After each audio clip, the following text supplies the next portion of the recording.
Right now, high school principal Connor Weber joins us for the Carrington High School. Thanks, Connor, for checking in.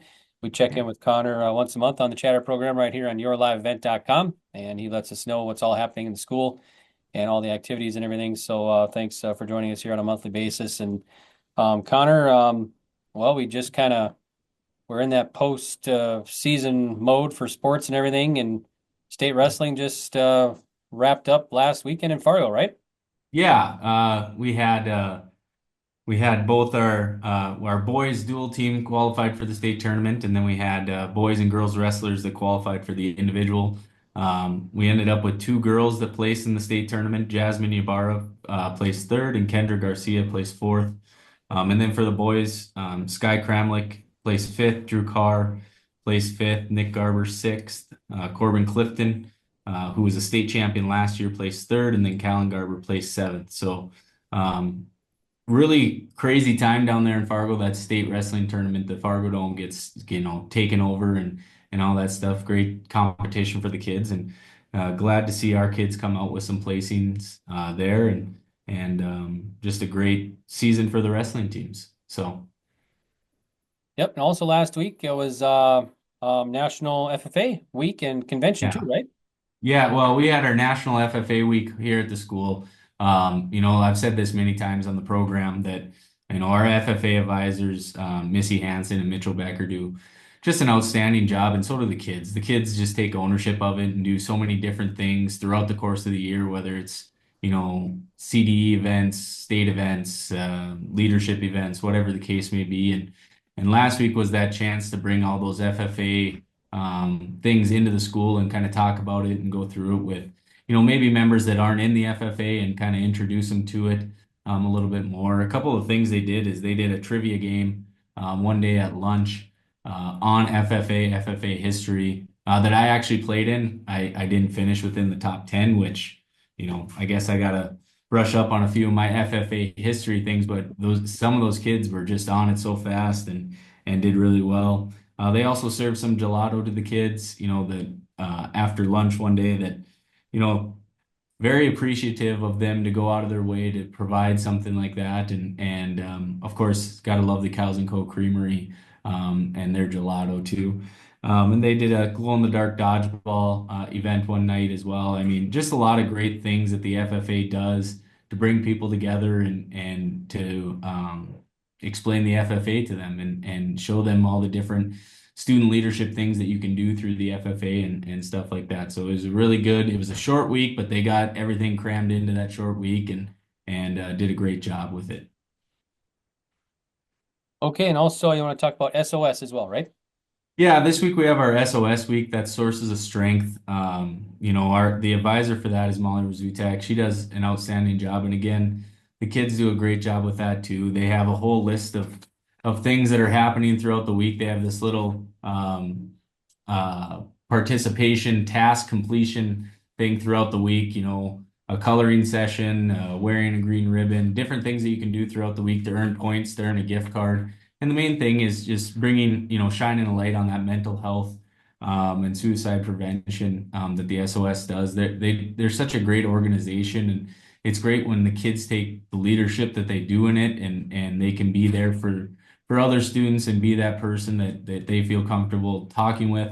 Obviously, if a student's struggling with mental health or going through something serious, obviously find that trusted adult right away, whether at home or the school, and we can provide the best help that we can. But it's just such a benefit to have an organization like that in the school, and an advisor like Molly that goes above and beyond to do the things that she does and organize the things for the kids, and they lay it all out there, and also bring those fun activities into the school too. So it's a great week. It's a busy week, as I'm sure we've talked about, or will talk about here too. Is there's a lot going on, but they do a great job with that as well too. So. Okay. And then you want to talk about AI sessions that you were previously that you had a chance to attend, right? Yeah, I was fortunate to go to the first ever AI Super Summit for educational leaders. It was hosted by Dr. Rupak Gandhi, who's the Fargo superintendent that'll be stepping down at the end of this school year. But he I mean, the conference that they brought together on AI was just outstanding. And AI is artificial intelligence. It's this new technology that I'm sure a lot of people have heard of. There's many different uses for it, many different things for it. There's the websites like the Chat GPTs, stuff like that people are kind of starting to use, and it's becoming a little bit more part of everyday life. The big thing about that conference was, like I said, it was the educational leaders. So talking about how is this going to affect schools? How is it going to change education? And what are we going to have to do as a school district to provide our students with the best education moving forward and provide them with the tools for success into the future. And really, what it comes down to is that AI, just like the internet, just like cell phones, just like any kind of technology, invention, revolution, whatever you want to call it, becomes part of that everyday life, for us. And AI is right on the same path as those other ones, just like the internet has become synonymous with our daily activities.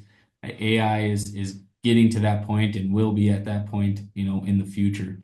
If you have any kind of social media, anything like that, Facebook, AI is what shows up on your homepage, or if you have a new iPhone, new iPhones all have AI in it. If you see now, I just happened to get a new phone over winter break, and anytime someone texts me, AI provides me with responses to this. So it reads the message and it automatically provides a response that I could give based on that message. It's things like that. And, I think that one big thing that I took away from it is AI again is going to be a part of what everyday life is. It's going to be providing the tools on how to use it correctly, how to be smart with it, but then also still have those critical thinking skills that are so valuable in life, that go along with obviously the curriculum that we teach and the subjects that we teach, but how does it benefit those? And that's something that at Carrington schools we're going to have to really look at and really work on moving forward. Is okay, this is here, this is going to be a thing. What are we going to do to help support our students and provide them with the best education possible to be successful in the real world? Once they graduate from Carrington, how are they going to be the most successful? How are we going to set them up for that? And that's going to be something that we're really going to have to work on here. And just again, just very privileged to be able to be there and to take part in it and to learn from all these people that are a lot smarter than me, that have figured out a lot of these AI tools and bots and agents and different things that work for them. And it was a great experience. So very on the line between exciting and scary. But we'll see what happens here in the future. But it's an exciting time, an exciting viewpoint. We'll see what happens with it. Okay, sounds great. Well, thanks, Connor, for the update. We appreciate it. Anything else to talk about while we got you on here then? Yeah, I just kind of wanted to hit on, obviously we're in the middle of the region girls basketball tournament right now going on in Mayville State. It's been a great year for our girls team, and hopefully they continue with that. We had our FCCLA students compete at their district star events last week. And we have our academic pursuit team that's led by Miss Kristen Hewitt. They competed out in Central Valley a couple weeks ago, and then they actually competed yesterday at Northern Cass in an academic pursuit event as well. So great for our students to be able to go out and intermingle with these other schools and take a academic competition with them. And our students have done a very good job. They've competed at a very high level with big school districts, small school districts. It's just really fun to see the excitement that they get from that. And, it's basically what do you know and what have you learned? And it's great to see our students doing so well in those, and getting to see the success from that. It's kind of like, I don't know. It's just really fun to watch that too. Um, you know, yeah, our boys have region basketball coming up, March 10th, the girls state basketball tournament, March 6th through the 8th. So a lot of things coming up here, and our spring sports already start on March 3rd. Track season kicks off March 3rd, track practice.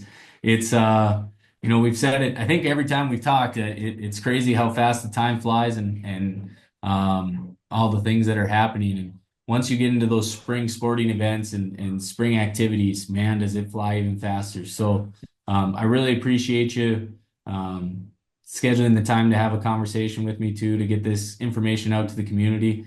Now that we're at the end of our winter sports season here at the school, I just want to take an opportunity as well to say thank you to all the community members that have come and supported the Cardinals in all of our events, wrestling, girls basketball, boys basketball, the archery tournament that we had here. It's so fun to watch. I'm going to go a side note real quick and do a story. We had a presenter into the school a few weeks back, working with elementary students through 8th grade, a compassion retreat. It was a great event for those students, but the presenter came to the basketball game the night in between his two presentations, and he goes, "I just can't believe how many people you have here for this game tonight. Like, it's just so fun to watch small towns show up and support the kids." And I know the kids really enjoy it, and myself, usually standing on that side wall looking up at the crowd, it's always fun to see a big crowd at every game, every event. It doesn't matter if it's a music concert or a basketball game or a wrestling duel or whatever it is. It's just, I feel like we're very fortunate here in Carrington to have the support that we do. So I want to take the time to say thanks to the Carrington community, all the family members, all the students that put in the hard work on those teams and those events, that I just feel very fortunate to be in this community and a part of that. So. All right, awesome. Well, great job. Thanks, Connor. And thank you for taking time and chatting with us here. We appreciate it. So we can find out what's all happening at the Carrington School District still. And, Absolutely. Thanks yep, again. Yep, you bet. And enjoy the rest of your day. And it's been decent week here, decent weather. So let's continue that too for a little bit, right? Yeah, let's hope the weather stays the same. I don't appreciate those negative 30s. I think that's a little bit on the ridiculous side of things. It's a little cold out there, but yeah, we've been very fortunate this week. Let's just keep it rolling, and hopefully we can have a full spring sports season. Hopefully those softball, baseball, track kids can get outside and put their talents on display, because they deserve it. So let's hope the weather cooperates. All right, awesome. Well, thanks so much, and we'll talk to you again next month. Yeah, have a good one. Yeah, you too.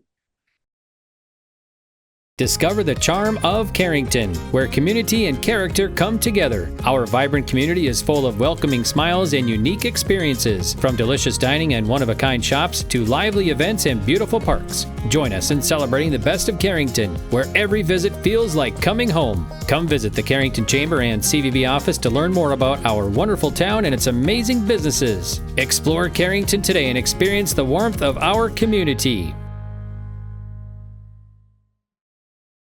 Hey sports fans, tune in to yourliveevent.com for all the action-packed Carrington Cardinal games, streaming live and free. Catch every thrilling moment with our live coverage. Listen to the play-by-play and watch the games unfold right on your screen. Plus, if you missed any of the excitement, don't worry. You can catch up on all previous games at yourliveevent.com. Check out the full schedule and never miss a moment of your favorite local Carrington games. Stay tuned and let's go Cardinals!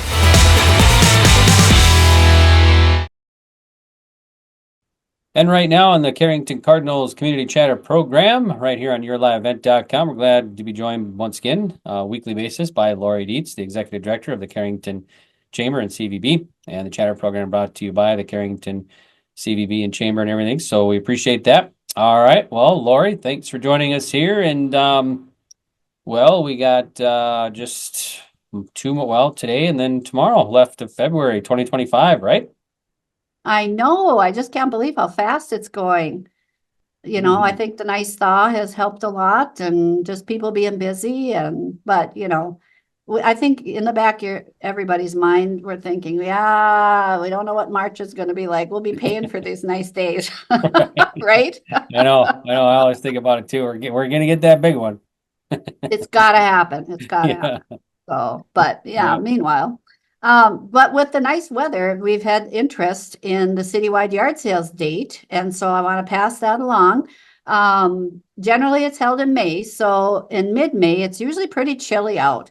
So this year, we're starting something new. We're going to do the citywide yard sales on May 31st. And that is after Memorial Day, because Memorial Day is a little early this year. So graduation will be over, state track, all that stuff will be done. And then it'll be on Saturday, May 31st. So trying something different. I'd see people in their garages with heaters on and trying to keep warm for their sale, and people were cold. And so we thought we'll try a little later and maybe we'll have a warm Saturday. But coming up here in Carrington on Monday, March 3rd, the Out of the Darkness Mental Health and Suicide Prevention speaker, Kate Simonet, is going to be in Carrington at the West Gym at 6:30. She tells her story of a struggle with mental health, and she's written a book, and her book will be available for purchase. And this is open to everybody in the community or surrounding area to come and hear Kate's story. I think it's going to be a really good speaker. So that's coming up on Monday, March 3rd. And then Tuesday, March 4th, we have the Putnam House Soup Bowl event, which is their fundraiser. They're serving 11 to 1 p.m. and you can enjoy 10 different soups, crusty bread, and a beverage for a free will offering. You can eat in or take to go. And for more information, ask or call Allison at 652-5505. So that's Allison at 652-5505. And always great food for that Soup Bowl fundraiser. And then March 8th, Saturday, March 8th, is the Headlocks Mega Dart Tournament. It starts at 2 p.m. and you can register online, I believe, or at the bar. Contact Dennis at 307-0361 for more information on that Mega Dart Tournament. 'Tis the season. Saturday, March 8th is a busy day around the area. We've got Cows & Co. Creamery Cafe is open from 10 a.m. to 3 p.m., serving up some wonderful food for lunch. If you're interested, the Van Bedaff Dairy will be having a tour from 10:30 a.m. So you can, check out the food at the Creamery Cafe and then also tour the dairy, and that's happening on Saturday. And then don't forget, Saturday night, turn your clocks ahead 1 hour as daylight savings time will begin on Sunday, March 9th. That seems kind of early, but I guess that's the way it is.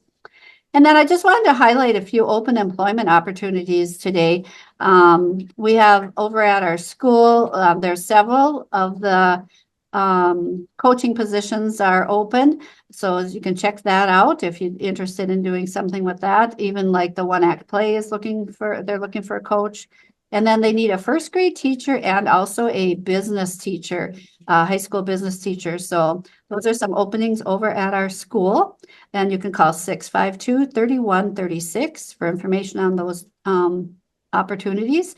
And then Dakota Growers, also known as 8th Avenue Foods, that's their new name, is 8th Avenue Foods. They're hiring for a warehouse coordinator. So you can talk with Erica at 701-540-6152. And that is at 8th Avenue Foods. Over at our Lever's grocery store, they're hiring for a cashier full-time and great benefits. Or if you want to work part-time, they have an evening supervisor position open, and you can talk to Randy at 652-1709. So just a few of the many openings here in Carrington. So if you want to get a hold of us, call us at 652-2524 or shoot an email to chambergal@dactel.com and stop by and see us at 871 Main. All right, awesome. Thanks so much, Laurie. And yeah, boy, we got to spring forward here, and then spring will be coming up, and we'll be talking summer things to do, right? Well, gosh, yeah, I think spring is only a couple weeks or 3 weeks away, 2 weeks away, something like that. So, yeah, that'll be probably. I'm not a weather forecaster, but I would be surprised if we wouldn't see some white stuff falling around in March or even into April, and then of course. Lots of stuff happening with Easter, and there'll be the Easter egg hunt, and yeah, lots of things coming up this spring. So, okay, good deal. Well, thanks, Laurie, and enjoy the rest of your day, and we'll check in again next week. Great, thanks, Greg. Yep, you bet. We'll see you.